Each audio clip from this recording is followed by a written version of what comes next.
पे हेड्स आप जो भी क्रिएट कर रहे हो वो भी आपको अच्छी तरीके से बनाना बहुत ज़रूरी है।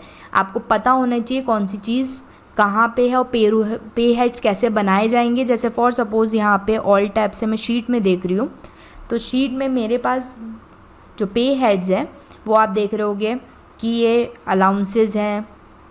इसके साथ साथ मेरे पास, मैंने अपनी शीट में देखिए यहाँ पे फॉर्म किया हुआ है कंपनी शीट में कि यहाँ पे पीएफ, ईपीएस, ईडीएलआई, पीएफ एडमिन, ये सब डिडक्शंस हैं, लीव्स हैं। तो ये आपको ये सारी की सारी चीज़ें अभी यहाँ पे क्रिएट करनी पड़ेंगी। और ये क्या है आपके पे हेड्स, ग्रॉस सैलरीज पे हेड, नेट सैलरीज पे हेड। तो अब हमें क्या बनाना है, पे हेड्स। तो अब पे हेड्स के लिए हम सबसे पहले क्या करेंगे कि हम यहाँ पे शीट को भी देखते जाएंगे और उस हिसाब से। तो आप पे हेड देखिए कि शुरुआत में आपने कहाँ तक बना लिया, employee name, employee ID, designation, on roll, off roll, date of joining. अब हम बनाएंगे पे हेड। इसमें पे हेड में सबसे पहला जो पे हेड आपको दिख रहा है वो है ग्रॉस सैलरी।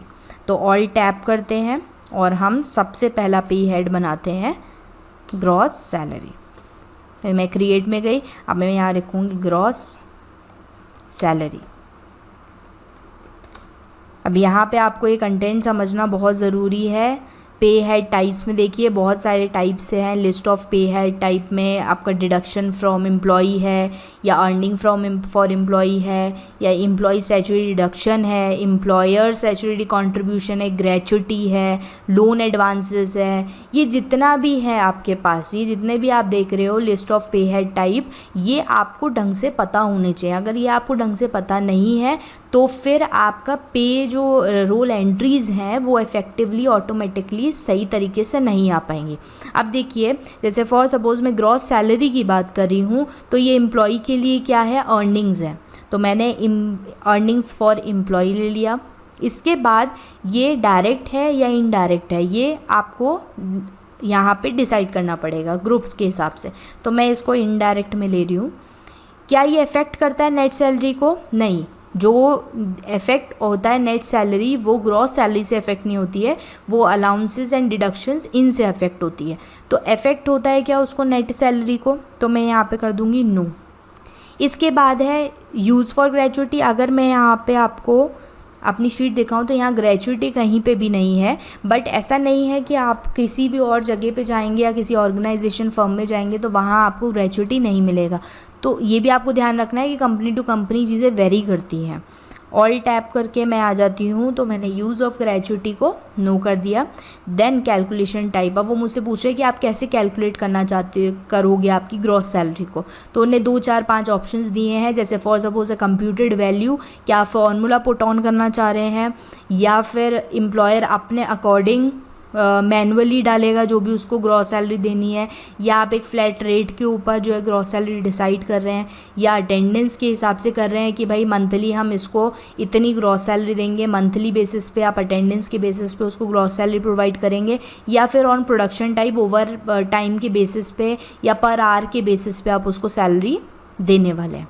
सो अब मैं जो डिसाइड करूँगी वो मैंने ऑन अटेंडेंस किया है ना।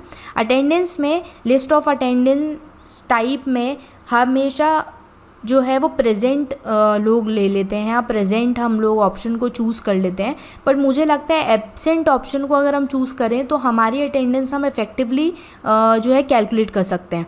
फॉर सपोज़ कि अगर 26 वर्किंग डेज़ हैं, है ना, 26 वर्किंग डेज़ है, तो उसमें से मुझे प्रेजेंट गिनना में टाइम लगेगा। बट अगर मुझे ये पता है कि वो 2 दिन एब्सेंट है तो बाकी दिन मैं क्या कर लूँगी, उसको प्रेजेंट मान लूँगी। तो मैं यहाँ पे प्रेजेंट को नॉट एप्लीकेबल करूँगी और एब्सेंट को लूँगी। साथ में मैं उसको monthly calculate as per calendar period में करूँगी। सो ये मैंने यहाँ पे इसको यस कर दिया। अब देखिए अब ग्रॉस सैलरी का आपका एक जो हेड था पे हेड वो फॉर्म हो गया, ये फॉर्म हो गया। अब जो हम नेक्स्ट पे हेड फॉर्म करेंगे वो है जो हम अपनी पेरोल शीट में से देखेंगे, वो है अलाउंसेस। ओके, सो अब आप अलाउंसेस को क्रिएट करना स्टार्ट करेंगे। तो सबसे पहले HR है, हाउस रेंट अलाउंसेस। ओके, सो हाउस रेंट अलाउंसेस है, तो ये क्या है, अर्निंग फॉर एम्प्लॉई है। कि डिडक्शन फ्रॉम एम्प्लॉई है, बिल्कुल अर्निंग फ्रॉम एम्प्लॉई है, क्योंकि उसको रेंट जो है वो जो भी कंपनी है वो प्रोवाइड कर रही है। ओके, सो मैं अर्निंग फॉर एम्प्लॉयज़ ले लूँगी, देन इसको मैं इनडायरेक्ट एक्सपेंसेस में लूँगी, क्योंकि ये अंडर पूछ रहा है, मतलब ये है कि कंपनी, क्योंकि हम कहीं ना कहीं कंपनी की अकाउंटिंग कर रहे हैं तो उसके हिसाब से भी हमें इफ़ेक्ट शो करने पड़ते हैं, है ना। तो मैंने इनडायरेक्ट एक्सपेंसेस में इसको लिया, बिल्कुल HRA नेट सैलरी को इफ़ेक्ट करता है, ठीक है, क्योंकि वो जो ग्रॉस सैलरी है उसमें से अगर HRA प्लस होगा तभी हमारी नेट सैलरी फॉर्म होगी, तो इफ़ेक्ट करता है। देन उसके बाद ये जो पे स्लिप आपकी बनेगी उसमें HRA के नाम से ही पे स्लिप में भी आएगा, है ना।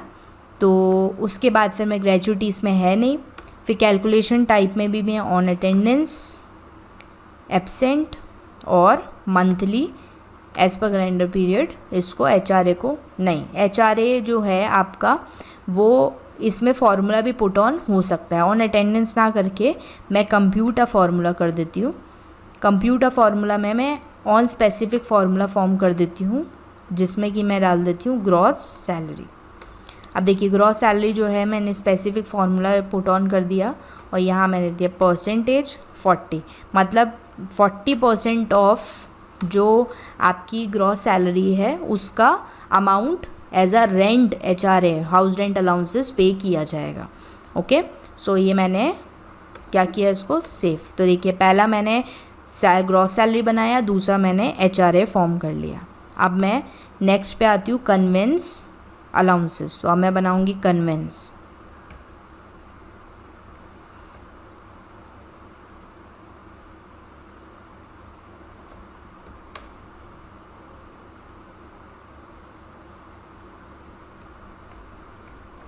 कन्वेंस अलाउंसेस, ओके, सो कन्वेंस अलाउंसेस भी हमारे अर्निंग फ्रॉम एम्प्लॉई है।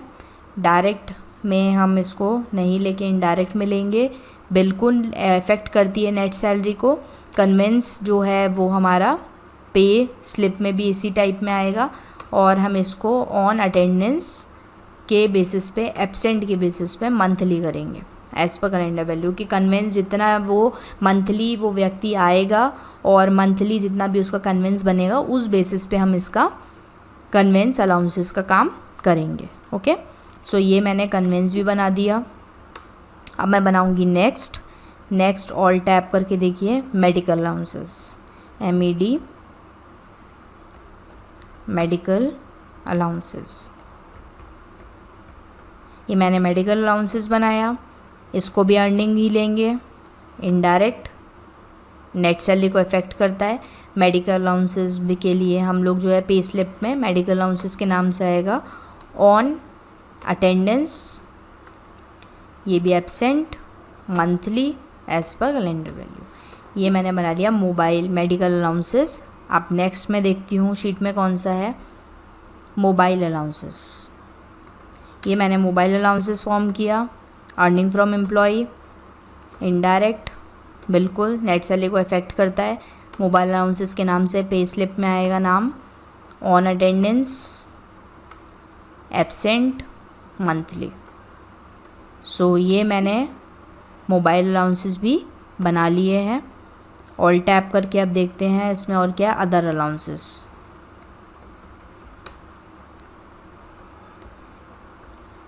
तो अलाउंसेस देखिए पे मेरे पास, क्योंकि ऑलरेडी मेरे पास जो शीट है उसमें सारे के सारे अलाउंसेस दिए हैं। ये कंपनी टू कंपनी और ऑर्गेनाइजेशन टू ऑर्गेनाइजेशन में वेरी करता है कि वो लोग, कई लोग डिडक्शंस में से PF ESICs वगैरह नहीं डिडक्ट कर रहे होते हैं तो वो डिडक्शन में वैसे भी नहीं आएगा। कई लोग अपने डिडक्शन में TDS को भी लेते हैं, कंसिडर्ड करते हैं, TDS की एंट्रीज कंसिडर्ड करते हैं, तो वो भी आ सकता है। साथ में कई लोग जो हैं वो क्योंकि यहाँ पे भी आपको समझना पड़ेगा जितने भी पे हेड्स हैं, जिसमें कि पेरोल शीट्स में जो PF ESICs हैं, इसकी भी डिटेल्ड आपको पता होना चाहिए कि ये सब चीज़ें हैं क्या और इनके कितने कितने कंट्रीब्यूट होता है, क्यों कंट्रीब्यूट होता है, ये सारी चीज़ें भी आपको पता होनी चाहिए, तो आप पेरोल्स के ऊपर इफेक्टिवली वर्क कर पाते हैं। तो मैं यहाँ पे अदर अलाउंसेस में बना लेती हूँ earning from employee, effective net salary, effect net salary करता है, यस, अदर अलाउंसेस के नाम से आ जाएगा। On attendance, absent, monthly. So ये मैंने अलाउंसेस सारे क्रिएट कर लिए हैं। सो अब हमारे अलाउंसेस क्रिएट होने के बाद हमारे पास आते हैं डिडक्शंस। तो अब हम क्या क्रिएट करेंगे, डिडक्शंस को क्रिएट करेंगे। तो चलिए डिडक्शंस में हम लोग देखते हैं हमारे पास कौन कौन से डिडक्शंस हैं। तो डिडक्शंस में सबसे पहला डिडक्शन आ रहा है पीएफ। ओके, सो यहाँ पे मैंने जो है पीएफ अभी आपके सामने क्रिएट करा था। तो पीएफ हम सबसे पहले ले लेते हैं प्रोविडेंट फंड। तो अब मैं यहाँ बनाती हूँ पीएफ और यहाँ मैं स्पेसिफाइड एम्प्लॉय कर देती हूँ। ओके, कि ये पीएफ जो डिडक्ट होगा वो एम्प्लॉय की सैलरी में से डिडक्ट होगा। सो ये आप बताइए जो पीएफ है एम्प्लॉयज़, तो ये क्या है, डिडक्शन फ्रॉम एम्प्लॉय है या earning from employ. Earning from employ नहीं हो सकता क्योंकि ये डिडक्ट हो रहा है। एम्प्लॉय स्टैट्यूटरी डिडक्शन है, एम्प्लॉय स्टैट्यूटरी कंट्रीब्यूशन है, लोन्स एडवांसेस है, क्या है ये, डिडक्शन फ्रॉम एम्प्लॉयज़।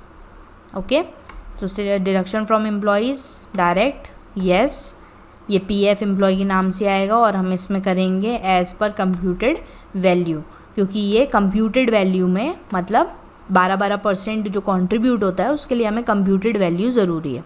तो यहाँ मैंने कंप्यूटेड वैल्यू में यहाँ मैं किसके ऊपर कंप्यूट करती हूँ, ग्रॉस सैलरी के ऊपर कंप्यूट करती हूँ। ओके, अब अमाउंट अप टू का मतलब है कि पीएफ कंपलसरी कितने अमाउंट तक कटना ज़रूरी है। तो 15,000 से कम जिनकी भी सैलरीज़ हैं उनके जो पीएफ है वो कंपलसरी होते हैं कटना, बट एम्प्लॉयज़ किसी भी ऑर्गेनाइजेशन में 20 अबव होने चाहिए, तब ये कंपल्शन क्रिएट होता है। 10 से अगर 20 से कम भी एम्प्लॉयज़ हैं और अगर वो पीएफ अपने एम्प्लॉयज़ का कट करना चाहते हैं तो वो कट कर सकते हैं, ऐसा कोई ज़रूरी नहीं है। बट हाँ, कंपल्शन 15,000 से कम सैलरी वालों पे और 20 से ज़्यादा एम्प्लॉयज़ वाली कंपनीज़ के ऊपर आता है। परसेंटेज है 12, जो कि मैंने यहाँ पे लिखा हुआ है, ये देखिए 12% है ना।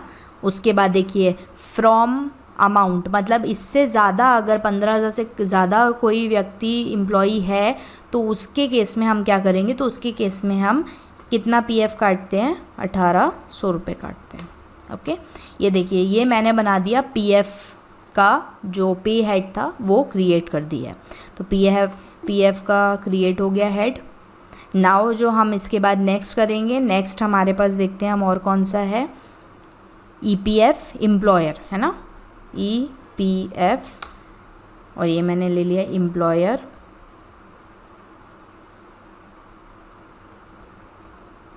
ये मैंने ईपीएफ एम्प्लॉयर बना दिया।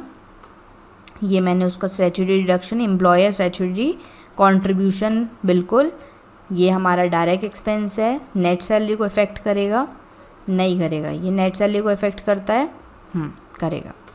इसके बाद पीएफ एम्प्लॉयर के बाद से कंट्रीब्यूशन, बिल्कुल सही है, और एज़ पर कंप्यूटेड वैल्यू ही होगा, और एज़ पर कंप्यूटेड वैल्यू में स्पेसिफिक फार्मूला आएगा जो कि है ग्रॉस सैलरी के ऊपर ही ये भी कंट्रीब्यूट होता है। और इसके बाद हम एम्प्लॉयर का परसेंटेज लिख देंगे जो कि 3.67% यहाँ पे आपको दिया हुआ है, देखिए। ओके, 3.67%, तो हम यहाँ लिख देते हैं 3.67%। ओके, ये मैंने बना दिया ईपीएफ ऑफ एम्प्लॉयर। अब मैं नेक्स्ट क्या बनाऊँगी, EPS employee pension scheme, EPS employee pension scheme form करूँगी। ये भी हमारा एम्प्लॉयर का स्टैट्यूटरी कंट्रीब्यूशन है, डायरेक्ट में है, यस। इसके बाद ईपीएस,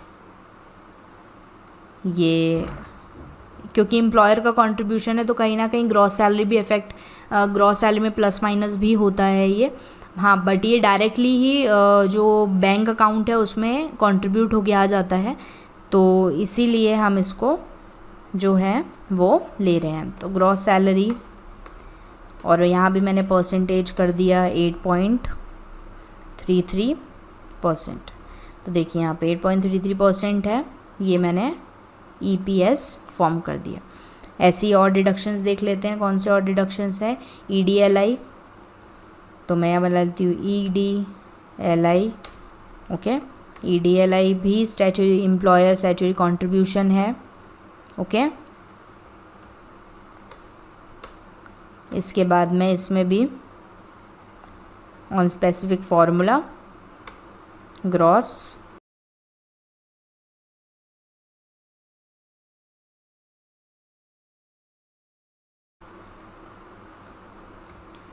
ये ग्रॉस सैलरी में गया।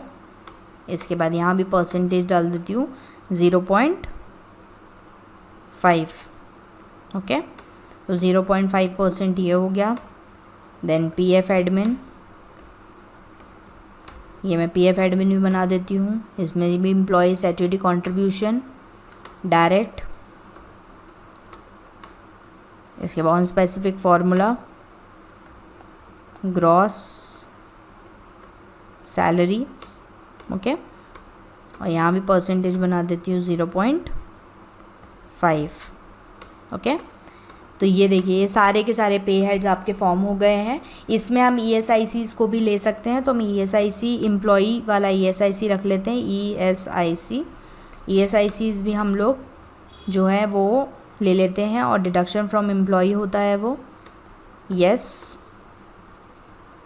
As a computed value specific formula gross salary,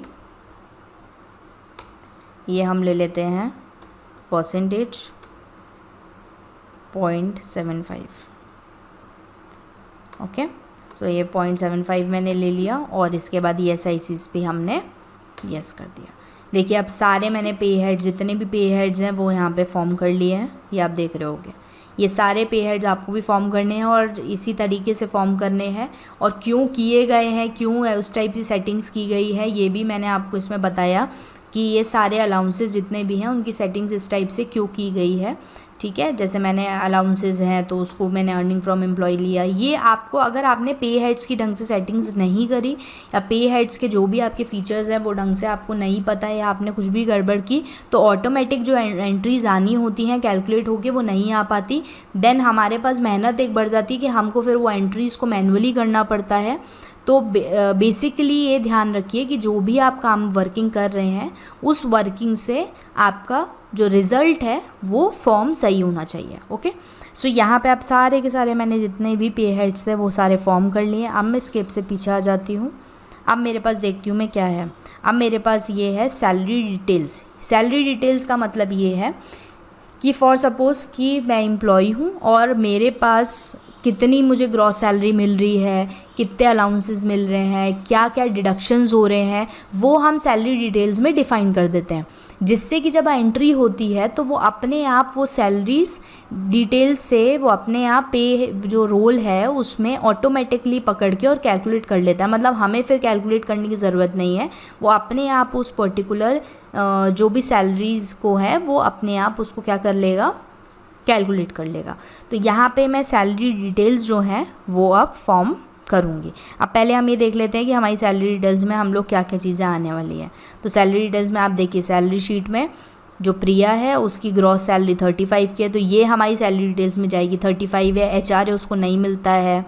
convince हमारा जो है कन्वेंस वो 100 मिलता है उसको। मेडिकल 350 मिलता है। मोबाइल 450 मिलता है। एंड अदर अलाउंसेस देखिए 200 मिलता है। ये सारे जितने आप देख रहे हो अलाउंसेस ये भी आपको पर्टिकुलर किसी जगह पे डालने पड़ेंगे। तो ये हम फिलअप कहाँ पे करते हैं, बिल्कुल सही सैलरी डिटेल्स में हम इसको फिलअप करते हैं। ठीक है, इसके बाद ये देखिए जितने भी मेरे डिडक्शंस हैं, जितने भी इस एम्प्लॉय की डिडक्शंस हैं वो भी हमें कैलकुलेशंस होना चाहिए और वो भी हमारे डिडक्ट हमारी पे जो हेड शीट है उसमें से डिडक्ट होना चाहिए एंट्री के टाइम पे। इसके बाद हम उसके बाद सैलरीज़ को भी जो हमारी लीव्स हैं उसको भी हम अटेंडेंस के फॉर्म में कैलकुलेट करते हैं कि कितने दिन आया, कितने दिन नहीं आया, कितने दिन ओवर टाइम किया, तो वो अटेंडेंस शीट में इसमें फॉलो होता है। सो अब हम लोग स्किप से ऑल टैप करते हैं, टैली के ऊपर आ जाते हैं और सैलरी डिटेल्स फॉर्म करते हैं। तो अब मैं यहाँ पे क्योंकि कोई भी सैलरी डिटेल्स फॉर्म नहीं है ना, सो जैसे फॉर सपोज़ मैं मंथ के ऊपर जाती हूँ तो देखिए यहाँ पे कोई भी सैलरी डिटेल्स फॉर्म नहीं है। और यहाँ पे इफेक्टिव फ्रॉम पूछा है कि कब से इफेक्टिव हुआ है, हम सैलरीज कब से देना स्टार्ट करेंगे या सबसे इफेक्टिव। तो हम लोग जो भी इनकी जो भी 1 तारीख है, जैसे 1 अप्रैल 2021 मैंने डाल दिया। ठीक है, इसके बाद मैंने यहाँ पे डाल दिया ग्रॉस सैलरी। अब जैसे मैंने ग्रॉस सैलरी लिया तो देखिए यहाँ पे पूछ रहा है कि क्या रेट, ग्रॉस सैलरी कितनी है, तो मैं यहाँ कितनी डालूँगी 3500। तो यहाँ पे 35,000 जो है उसकी इनकी ग्रॉस सैलरी है। साथ में देखिए इनको क्या HRA मिलता है, नहीं मिलता। इसके साथ कन्वेंस मिलता है, मेडिकल, अदर सारे अलाउंसेस मिलते हैं। तो मैं अलाउंसेस यहाँ पे सैलरी डिटेल्स में ले लूँगी कन्वेंस। ओके, कन्वेंस कितना मिलता है देखते हैं, 100 रुपीज़। तो ये मैंने 100 डाल दिया। कन्वेंस के बाद फिर क्या है इनका मेडिकल अलाउंसेस। मेडिकल देख लेते हैं हम कितना है, 350। तो मैंने 350 ये भी डाल दिया। इसके बाद देखते हैं मोबाइल भी देते हैं इनको अलाउंसेस में। तो मोबाइल देखिए 450 ये मैंने डाल दिया। देन उसके बाद उनने बोला है अदर अलाउंसेस। अदर अलाउंसेस में मैंने अदर अलाउंसेस को सेलेक्ट किया। ओके, और अदर अलाउंसेस भी मैंने फॉर सपोज कितने के हैं वहाँ पे 200 के, तो 200 के मैं अदर अलाउंसेस भी डाल दिए। अब इसके बाद वो पूछ रहा है कि कोई डिडक्शन है, तो डिडक्शन में उसको तीनों चारों डिडक्शंस हैं। तो मेनली क्योंकि वो एम्प्लॉय को हम सैलरी देंगे तो उसके लिए जो ज़रूरी डिडक्शंस हैं वो PF, एम्प्लॉयज़ है एंड ESICs है। ओके, ये हो गया। अब मैंने देखिए पूरी सैलरी इसकी डिफाइन कर दी और इसको यस कर दिया। तो ये मैंने क्या किया, डिटेल्ड बना दिया। ओके, सैलरी डिटेल्स को फॉर्म कर दिया। तो अब जब हम इस पे वर्किंग करेंगे, हम अटेंडेंस लगाने के बाद जब एंट्री करेंगे तो ये अपने आप उस एंट्री को ले लेगा। ओके, सो अब हमने अमन की सैलरी जो है वो डिसाइड कर ली है, सैलरी डिटेल्स डाल दी है। सो अब हम नेक्स्ट एम्प्लॉय की तरफ जाएंगे। अगर हम देखेंगे अमन मार्केटिंग डिपार्टमेंट, तो यहाँ पे हम देखते हैं तो उसकी आई थिंक सैलरी जो है वो डिफाइंड हो चुकी है।